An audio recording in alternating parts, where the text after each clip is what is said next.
আজকে আমি তোমাদেরকে আগের দিনকে বলে দিয়েছিলাম যে সুতো কিভাবে ধরতে হয়, কিন্তু একটা আইব্রোস করতে গেলে কি কি জিনিস লাগে সেটা তোমাদের জানতে হবে। কি লাগে, কি কি জিনিস লাগে একটা আইব্রো করতে গেলে? প্রথম কথা হচ্ছে একটা সুতো লাগে। যে সুতোটা তুমি হাতে নিয়েছো ওই সুতোটা দেখো কত নাম্বার সুতো, ওই সুতোটা হচ্ছে 40 নাম্বার সুতো। যে সুতোটা আমরা আইব্রোস করি, থ্রেডিং করি, ঠিক আছে।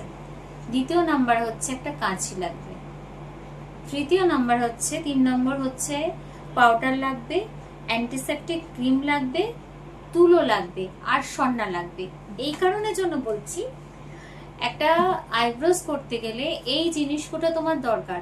যেটা হচ্ছে একটা কাঁচি লাগবে, ঠিক আছে। আইব্রোসে যখন তুমি থ্রেডিং করবে সুতো দিয়ে, 40 নম্বরের সুতো দিয়ে তুমি যখন থ্রেডিংটা করবে, তার আগে তোমাকে কি করতে হবে, ক্লায়েন্টের আইব্রোসের উপর বা তার সাইডগুলোর উপর পাউডার দিয়ে দিতে হবে। ভালো করে পাউডার দিয়ে দিতে হবে, ভালো করে পাউডার দিয়ে দিতে হবে। পাউডার দিয়ে দিলে যাতে ঘামটা সেখানে জমে না থাকে, ঠিক আছে। ঘাম জমলে তোমার লোম উঠতে খুব অসুবিধা হয়, সেজন্য আগে হচ্ছে পাউডারটা দিয়ে দিতে হবে। পাউডারটা তুমি যখনই দেবে, দেওয়ার পর তারপরে হচ্ছে তুমি 40 নম্বর যে সুতোটা আমরা যেটা আইব্রোস করি সেই সুতোটা দিয়ে তুমি আইব্রোস করো।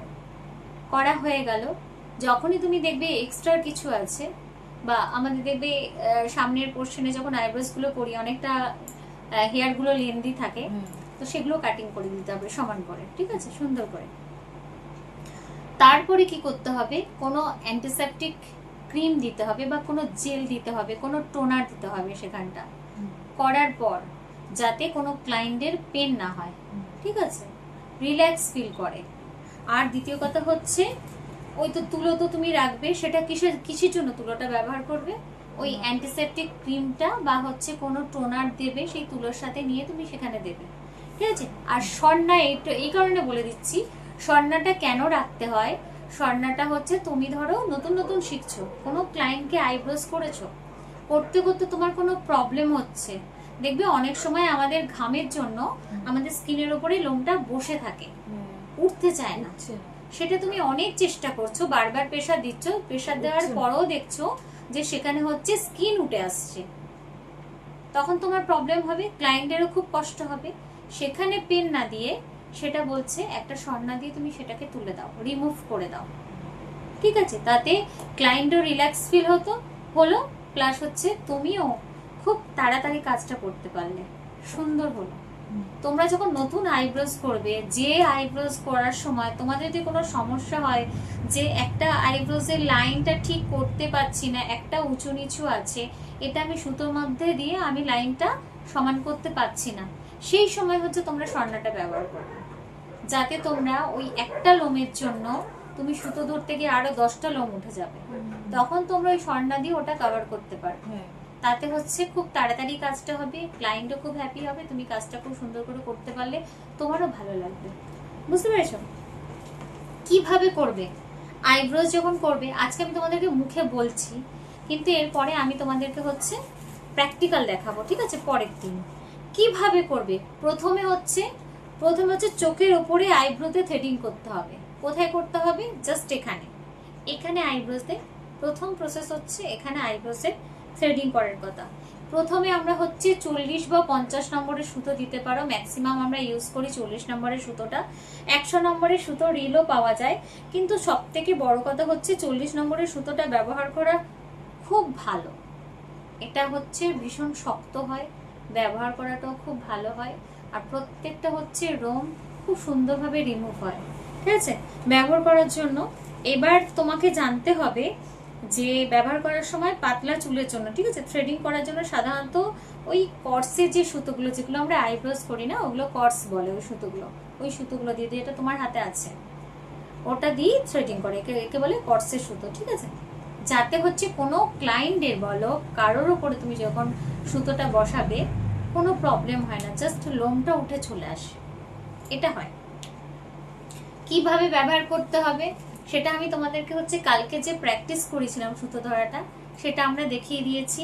দেখানোর পরে হচ্ছে তুমি যদি হয়তো ধরো প্রথম আইব্রোস করছো কোনো ক্লায়েন্টের উপর, তুমি বুঝতে পারছো না যে আমি লাইনটা কিভাবে করব, এরপরে কিন্তু তোমাদের বুঝতে হবে কোন ফেসের কোন ভাবে মানে কোন ফেসটার ওপর কোন আইব্রোসটা করলে সব থেকে বেশি সুন্দর লাগবে। আবার দেখো অনেক সময় ক্লায়েন্টরা কিন্তু তোমার উপরে ছেড়ে দেয়, ঠিক আছে, যে ম্যাডাম আপনি আপনার মতো করে দেন। তোমাকে তখন বুঝতে হবে যে ওর ফেস কাটিংটা কিরকম, সেই কাটিং অনুযায়ী তোমাকে আইব্রোসটা করতে হবে। যদি তুমি সুন্দর করে প্রেজেন্ট করতে পারো খুব ভালো কথা। শেপটা কিন্তু ঠিক সুন্দর করে করতে হবে, ঠিক আছে। লম্বা কতটা হবে আগে কাস্টমারকে জিজ্ঞাসা করবে তোমার আইব্রোসে লম্বা কতটা হবে। সে যদি বলে যে আমার লেন্থ একদম বাদ দেবে না, চেষ্টা করবে সব সময়ের জন্য আইব্রোসের লেন্থটা রাখার, তাতে তোমার আইব্রোসটা খুব সুন্দরভাবে হয়। অনেকে দেখবে এই নিচের পোর্শনটা ক্লিন আপ করে দেয়, যার ফলে হচ্ছে আমাদের আইব্রোস গুলো ছোট হয়ে যায়, দেখতে খুব খারাপ লাগে, ভালো লাগে না। সেজন্য সবসময় চেষ্টা করবে যে তোমার লেন্থটা রাখার, ঠিক আছে। এই পয়েন্টটা হচ্ছে বিউটিশিয়ানের উপর ছেড়ে দিতে হবে। যদি কাস্টমার বলে যে ম্যাডাম তোমার মতো করে দাও, তাহলে তোমাকে বুঝে নিতে হবে যে একটা ক্লায়েন্টের উপর আমি আইব্রোস করতে গেলে কেমন করব, ঠিক আছে। থ্রেডিং করার আগে আইব্রোতে যেমন বলেছি যে টেলকম দেবে, প্রথমে চিরুনি দিয়ে আঁচড়ে নেবে হালকা। আইব্রোসের চিরুনি পাওয়া যায়, টেলকম পাওয়া যায়, পাউডার ব্যবহার করতে হবে। বিশেষ করে অনুষ্ঠানের দিন যদি থ্রেডিং করা হয় তাহলে আগের দিন অবশ্যই যাদের অনুষ্ঠান বাড়ি আছে তার আগে তোমাকে হচ্ছে আইব্রোস করে নিতে হবে, না হলে র্যাশ বেরোতে পারে, বুঝতে পেরেছো। অনেকের হচ্ছে স্কিন কেটে যায়, এই প্রবলেমটা হতে পারে।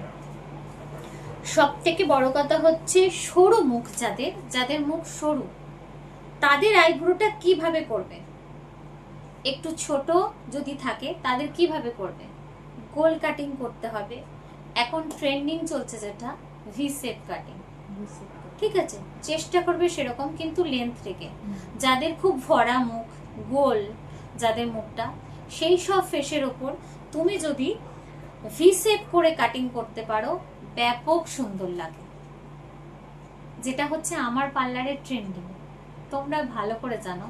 আর তোমাদেরকে একটা কথা বলে দিচ্ছি, আমার একটা অভিজ্ঞতা থেকে বলে দিচ্ছি, যাদের হচ্ছে মুখটা খুব ভরা ধরে নাও, আর যাদের পাতলা আইব্রোস, তাদের চেষ্টা করবে একটু চওড়া করে করার।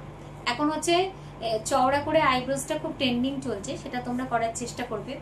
আর একটা কথা বলে দিচ্ছি, কোনো ক্লায়েন্টকে যদি তাদের জোড়া আইব্রোস থাকে, অনেকে দেখবে এখানে জোড়া থাকে, ঠিক আছে, যেমন ওর আছে, এই আইব্রো গুলো তোমরা যতটা পারবে রাউন্ড না করে হালকা একটু ভি শেপ এনে দেবে, আরো গর্জিয়াস লাগবে।